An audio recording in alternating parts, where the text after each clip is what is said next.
बिस्मिल्लाहिर्रहमानिर्रहीम। शुरू करती हूँ अल्लाह के नाम से जो बड़ा मेहरबान और नहायत रहम करने वाला है। अस्सलाम वालेकुम and welcome back to my channel. कैसे हैं आप सब? उम्मीद करती हूँ सब खैरियत से होंगे।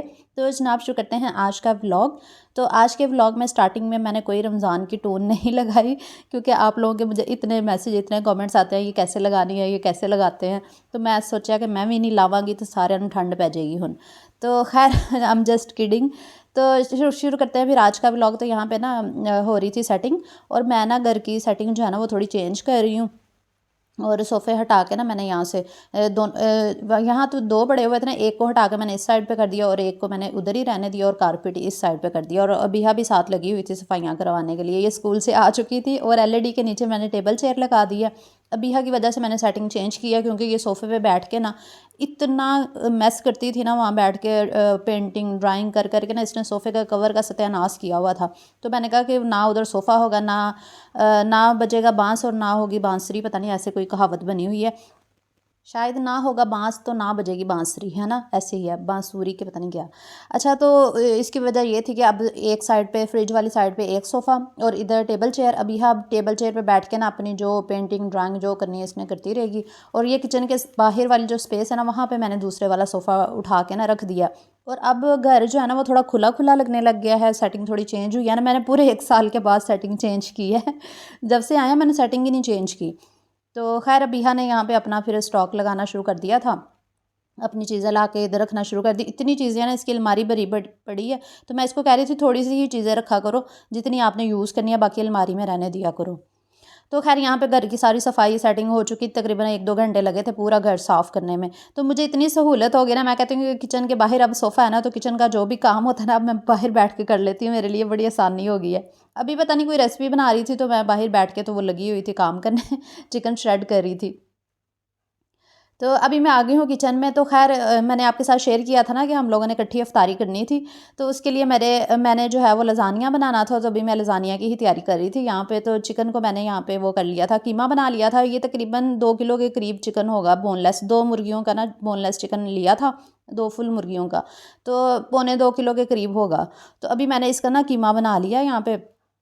उसके बाद मैं इसको पकाऊंगी, और साथ मैंने लज़ानिया की शीट्स जो है ना वो भी निकाल के रख ली हैं। अब सबसे पहले इनको बॉयल करूँगी, और उसके लिए मैंने बड़ी कढ़ाई यूज़ की थी, क्योंकि 2 पैकेट्स थे ना, तो मैंने उसमें ऑयल और नमक डाल के ना तो बस बॉयल होने के लिए रख दिया पानी। उतनी देर में मैंने कहा कि मैं शीट्स भी निकाल लेती हूँ। अच्छा, ये लज़ानिया की जो शीट्स होती हैं ना, जैसे वो पास्ता मैकरोनी वगैरह नहीं बनी होती, सेम वही चीज़ है, और बस इसकी शेप चेंज है, और तो कोई ख़ास बात नहीं है इसमें। लेकिन ये कि इसको बनाने का स्टाइल, इसका तरीका थोड़ा सा डिफरेंट है, और जिसकी वजह से ये बहुत ज़्यादा टेस्टी बनता है। तो खैर मैंने दोनों पैकेट्स खोल के निकाल लिए थे, ताकि बॉयल करना जो है ना वो थोड़ा आसान हो। एक ही दफ़ा मैंने कहा डाल दूँगी, काम ख़त्म हो। तो बस यहाँ पे जो है पानी बॉयल आ चुका था, तो अभी मैं डाल देती हूँ यहाँ पे शीट्स, और इनको बॉयल कर लेते हैं। इनको थोड़ा टाइम ज़्यादा लगता है बॉयल होने में, जैसे पास्ता मैकरोनी जल्दी हो जाती है, लेकिन ये थोड़ा टाइम लेती हैं, थोड़ी मोटी होती हैं ना ये। तो उतनी देर में आपसे रिक्वेस्ट है कि जल्दी जल्दी वीडियो को लाइक कर दें, और चैनल पे न्यू आए हैं तो काइंडली सब्सक्राइब भी कर लिया करें, ताकि मज़े के ब्लॉग्स और रेसिपीज़ आपको मिलती रहें। और आप सबका बहुत ज़्यादा शुक्रिया कि मेरे फूड के चैनल पे भी माशाल्लाह माशाल्लाह से 90K सब्सक्राइबर्स कंप्लीट हो चुके हैं। बस जल्दी जल्दी 10,000 और करवा दें, फिर हमारा सेकंड सिल्वर प्ले बटन भी इंशाल्लाह से आ जाएगा। तो अल्लाह का लाख लाख शुक्र है, और आप सबका भी बहुत ज़्यादा शुक्रिया। अच्छा जी, यहाँ पे मैं ऑयल डाल रही हूँ इसमें कढ़ाई के अंदर। अभी मैं कीमा बनाने लगी थी, तो मुझे याद आ गया ये वाली जो ऑयल डिस्पेंसर है ना, इसका भी आप लोग काफ़ी ज़्यादा पूछते हैं ना कि इसका लिंक शेयर करें। तो आज की वीडियो में मैंने शेयर किया, डिस्क्रिप्शन में आप जाकर ना चेक कर सकते हैं। ये छोटा सी नोज़ल बनी हुई है, ऊपर क्यूट सा बटन लगा हुआ है, इसको खोल के आप इसके अंदर ऑयल डाल सकते हैं। वैसे ये शीशे की है, लेकिन ये है कि आपको एहतियात से रखनी पड़ेगी अगर आप ये इस्तेमाल करेंगे। तो इससे बहुत कम ऑयल जो है ना वो आता है। ये देखें, मैं इसी से ही कम ऑयल यूज़ करना हो ना तो ये यूज़ करती हूँ। वैसे मेरे पास ना 3 तरह की बॉटल्स डिस्पेंसर है। एक मेरे पास ऑयल वाला जग है, एक ये वाली बॉटल है, और अभी मैंने वो ऑयल स्प्रे वाली बॉटल भी मंगवाई है। तो 3 तरह के मैं यूज़ करती हूँ, क्योंकि मेरा काम है ना वीडियोज़ का, तो मुझे इस तरह की चाहिए होती हैं। तो खैर मैंने कढ़ाई में प्याज डाल दिए थे चॉप करके, 2 लार्ज साइज़ के, क्योंकि कीमा ज़्यादा था। उसके बाद कीमा मैंने इसके अंदर शामिल कर दिया। प्याज थोड़े से सौते किए थे, और कीमा डाल के ना थोड़ी सी बुनाई कर लेंगे। जब कलर वाइट सा हो जाएगा, फिर इसके अंदर लहसुन और अदरक का पेस्ट 1-1 चम्मच, 1-1 टेबल स्पून डाल देंगे, क्योंकि कीमा ज़्यादा था इसलिए टेबल स्पून ही इसके अंदर शामिल करेंगे। और बड़ी कढ़ाई में मैंने यूज़ किया है। उसके बाद इसको अच्छे से मिक्स कर लेंगे, भून लेंगे कीमे को लहसुन अदरक के साथ, और फिर बाकी का प्रोसेस जो है ना वो स्टार्ट करेंगे। जैसे कि नमक अब इसमें शामिल कर देंगे, और 2 टीस्पून मैंने इसके अंदर नमक का शामिल कर दिया है।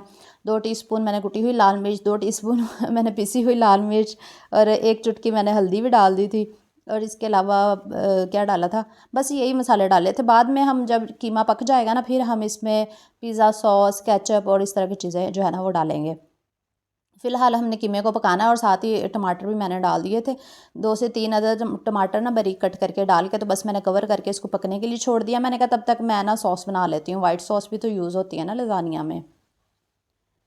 तो वाइट सॉस बनाने के लिए मैंने बटर लिया, यहाँ पे बटर को मेल्ट किया फ्राई पैन के अंदर। उसके बाद 3 टेबलस्पून भर के मैंने इसके अंदर मैदे के शामिल कर दिए। मैदे को बटर के साथ थोड़ा सा ना भून लेंगे, मैदे का कच्चापन दूर कर लेंगे ना। और उसके बाद जब कच्चापन दूर हो जाएगा, इसमें दूध शामिल कर देंगे। वैसे जब हम दूध शामिल करते हैं ना मैदे के अंदर, तो गुठलियाँ बन जाती हैं, तो बड़े एहतियात से करना पड़ता है ये काम। वैसे अगर ज़्यादा गुठलियाँ बन जाएँ और आपसे रिमूव भी ना हो रही हो, तो फिर आप इसको ब्लेंड कर लें, फिर आपका मिक्सचर जो है ना बड़ा स्मूथ हो जाएगा। मेरे साथ ऐसे ही हुआ था, ब्लेंड वो हो ही नहीं रही थी, जा ही नहीं रही थी, फिर मैंने इसको ब्लेंड कर लिया। मैंने कहा स्यापा मुकाओ उसके बाद मैंने 2 टेबलस्पून भर के इसमें मलाई के शामिल कर दिए, या आप टेट्रा पैक वाली क्रीम भी यूज़ कर सकते हैं। उसके बाद नमक और काली मिर्च हस्बे जायका डाल दी, 1 टीस्पून नमक, 1 टीस्पून काली मिर्च का पाउडर। तो बस ये हमारी वाइट सॉस यहाँ पे तैयार हो चुकी है लज़ानिया के लिए। और साथ में ये जो कीमे वाला हमारा मिक्सचर था, ये भी तैयार हो चुका है। और उसके बाद मैंने इसमें शिमला मिर्चें डाल दी, 3 से 4 अदद बारीक कट करके ना। थोड़ी बारीक ही कट की थी, क्योंकि बच्चे शौक से नहीं खाते, तो वो मैंने कहा मिक्स ही हो जाएंगी, पता भी नहीं चलना कि इसमें शिमला मिर्चें डाली हैं। उसके बाद फिर मैंने इसमें पिज़्ज़ा सॉस डाला, 2 से 3 टेबलस्पून भर के ना पिज़्ज़ा सॉस डाल दिया। ये ख़त्म होने वाला था, बस मैंने सारा ख़त्म कर दिया। उसके बाद चिली सॉस मैंने 2 टेबलस्पून डाला। उसके बाद मैंने केचप 4 से 5 चम्मच केचप डाला। केचप ज़्यादा डलेगा क्योंकि कीमा थोड़ा ज़्यादा था, तो इसी हिसाब से ना मटीरियल इंग्रेडिएंट्स जो है ना आपने एडजस्ट करने हैं। वैसे रोज़े में तो बंदे को पता नहीं चलता ना कि कितना मसाला है और कितनी वो क्वांटिटी में आपने डालना, बस अंदाजे से ही हम बना रहे होते हैं। और अल्लाह पाक हिम्मत भी दे देता है कि हम सब कुछ मैनेज कर लेते हैं, अल्लाह का शुक्र है। अच्छा जी, उसके बाद हम लेयर्स लगाते हैं। तो सबसे पहले यहाँ पे मैं वाइट सॉस डाल रही हूँ, 1 टेबलस्पून भर के मैंने सारे फैला दिया था। उसके बाद मैंने लज़ानिया शीट्स जो है ना जो स्टेन करके रखी थी, वो आपस में ना चिपक जाती हैं, बाद में आप पानी डालेंगे ना उसके ऊपर वो सेपरेट हो जाती हैं। तो ये ना समझा कि चिपक गई हैं तो अब लैदा नहीं होंगी। बस उसके बाद फिर मैंने कीमा डाल दिया, फिर वाइट सॉस, फिर चीज़ डालेंगे इसके ऊपर। मोज़रेला चेडर मैंने मिक्स ही करके ली है, 1 टिक्की मैंने बाहर से मंगवाई थी, बाकी घर वाली यूज़ की हैं चीज़। उसके बाद फिर आपने लेयर्स लगानी है ये शीट्स की। उसके बाद फिर वाइट सॉस, फिर वो ऐसे ही लेयर्स लगाते जाना है जैसे मैंने आपको बताया। फिर कीमा, उसके बाद फिर चीज़, फिर वाइट सॉस, और इसी तरह सारी लेयर्स बन जाएंगी। तो एक ट्रे मैंने आपको बना के दिखा दी है, दूसरी भी मैं ऐसे ही तैयार कर लूँगी। दरअसल माशाल्लाह हमारी फैमिली बड़ी है ना, मिलके जब इफ़्तार करते हैं, तो इसलिए मैं ना 2 जगह पे बना रही थी, 2 ट्रे भर के मैंने बनाई थी, ताकि जो है ना सबको पूरा आ जाए ना। तो एक ये दोनों ना मेरे पास बेकिंग वाली ट्रे हैं, बड़े बड़े साइज़ की हैं, लार्ज साइज़ की। तो ये दोनों माशाल्लाह से फुल भर के जो है शुक्र है पूरा आ गया था।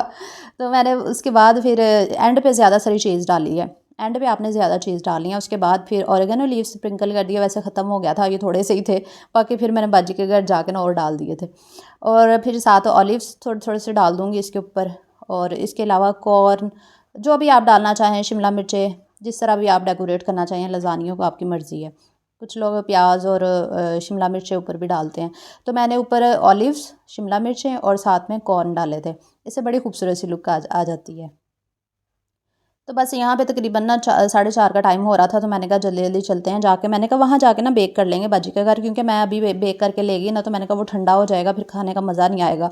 तो बाजी के पास वो है ना कुकिंग रेंज, तो मैंने कहा वहाँ जाके ना उसमें बेक कर लेंगे। तो खैर यहाँ पे हमारे लज़ानिया की दोनों डिशेज़ तैयार हो चुकी थी। मैंने इनको रैप शैप किया और कवर करके, तो फिर हम लोग जो है वो चलेंगे वहाँ जाके। फिर मैं आपके साथ सारा जो है वो शेयर करूँगी कि और क्या कुछ वहाँ पे बन रहा है, क्योंकि जब सारे इकट्ठे होते हैं ना, सभी एक एक डिश बना के लाते हैं बड़ी बाजी की तरफ, और फिर सब मिलके इफ्तार करते हैं। इस तरह मज़ा भी आता है और किसी एक बंदे पे बर्डन भी नहीं पड़ता ना, सब मिलजुल के कर रहे होते हैं। तो मिलजुल के करने से मज़ा भी आता है, और किसी एक पे भी फिर बर्डन भी नहीं आता। तो खैर यहाँ पे ना फिर लज़ानिया की एक ट्रे को हमने रख दिया था बेक होने के लिए। अभी 1 घंटा रह गया था ना इफ्तार में। तो बड़ी भाभी जो है यहाँ पे चावल बना के लाई हुई थी, और सब्जियों वाले, और साथ में छोटी भाजी जो है वो यहाँ पे पकोड़े बना रही थी। ये पालक वाले पकोड़े ना बेसन के साथ जो है, ये यहाँ पे पकोड़े भी बन रहे थे कुकिंग रेंज के ऊपर। वो पकोड़े बना रही थी, नीचे लज़ानिया बेक हो रहा था। और इसके अलावा ये थे नगेट्स थे, ब्रेड रोल थे, चीज़ बॉल्स थी, बड़ी बाजी ने चीज़ बॉल्स बनाई हुई थी। और इसके अलावा साथ साथ मैं आपको सारी चीज़ें दिखा दूँगी जिसने क्या क्या बनाया। तो एक ट्रे यहाँ पे खैर यहाँ पे बेक हो चुकी थी, अभी इसको निकाल लेते हैं। और इसके अलावा बड़ी बाजी ने यहाँ पे दही भल्ले भी बनाए हुए थे माशाल्लाह से ज़्यादा सारे।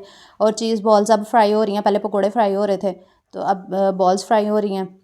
और आपको पता है कि इफ़्तार के टाइम वैसे ही गैस थोड़ी कम आ रही होती है, तो बड़ा मुश्किल हो जाता है। तो लेज़ानिया पे ना कलर भी नहीं आ रहा था और टाइम कम रह गया था, हमने कहा चलो खैर है, चीज़ तो मेल्ट होगी ना। हमने निकाला और फिर दूसरा जो ट्रे थी ना दूसरे वाली, फिर वो भर के जो है सॉरी वो वाली ट्रे जो है ना वो अंदर रख दी थी, भरी हुई थी वैसे तो मैंने कहा मैं आप लोगों को ना चेक करवाती हूँ कि ये कैसा बना है। लेकिन ये ना बहुत अच्छे तरीके से बेक नहीं हुआ था। तो दूसरे वाली जो ट्रे थी ना वो आप लोग ज़रूर देखना, वो बहुत अच्छा बेक हुआ था, क्योंकि वो गैस कम थी ना। लेकिन ये कि ये भी अच्छा बन गया था, चीज़ मेल्ट हो चुकी थी, खाया जा सकता था, क्योंकि वो ऑलरेडी तो सारी चीज़ें कुक थी। तो बस यहाँ पे इफ़्तार लगना शुरू हो गई थी, क्योंकि इफ़्तार का टाइम होने वाला था। तो बाजी से मैंने कहा कि जल्दी जल्दी वो भी निकाल लेते हैं, ये बेक हो गया होगा। शुक्र है कि ये अच्छा बेक हो गया था। ये देखिए ये कितनी ज़बरदस्त इसकी ना वो लेयर्स बनी है ना, ऐसे सही बेक हुआ है ये वाला। तो मैंने कहा ये आप लोगों को दिखाती हूँ। फिर मैंने इनके पीसीज जो है ना वो ट्रे के अंदर ही कर दिए थे।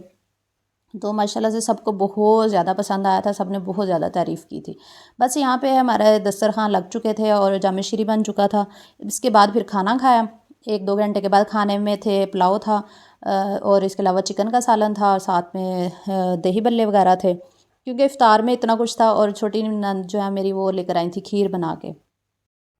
बस संडे की रूटीन गुजर चुकी है। संडे वाले दिन हम लोग इकट्ठे हुए थे। आई थिंक 13वां रोज़ा था संडे को, और मंडे को 14वां था, और आज माशाल्लाह से 15वां रोज़ा हो चुका है। कैसे रोज़े गुजरते जा रहे हैं पता ही नहीं चल रहा। तो बस मैं अगर वापस आ गई थी, अब मैं आप लोगों के साथ जो है 14वें रोज़े की रूटीन शेयर करूँगी। अभी सुबह 10 बजे का टाइम था कि अचानक से मेरा पार्सल आ गया था। मैंने ना ऑनलाइन जूता फ़र्स्ट टाइम ज़िंदगी में ऑर्डर किया था ईद के लिए ना। तो ये वाला जो जूता था ना, ये वाला जूता वैसे तो आउट ऑफ स्टॉक हो चुका है। मैंने ऑनलाइन क्यों मंगवाया, क्योंकि ये ना मुझे ये काफ़ी कंफर्टेबल थी इसकी हील। वैसे तो ये 3700 का जूता है, मुझे पड़ा है ऑनलाइन। तो इसकी हील जो थी ना वो कंफर्टेबल थी, इस वजह से मैंने ऑर्डर कर दिया। उन्होंने ना मुझे एक नंबर छोटा भेज दिया। मैंने 39 साइज़ है मेरा, काफ़ी बड़ा साइज़ है मेरे जूते का, उन्होंने मुझे 37 भेज दिया। मैंने 38 आई थिंक ऑर्डर किया था। लेकिन शुक्र है कि ये भी पूरा आ ही गया फँस-फँसा के।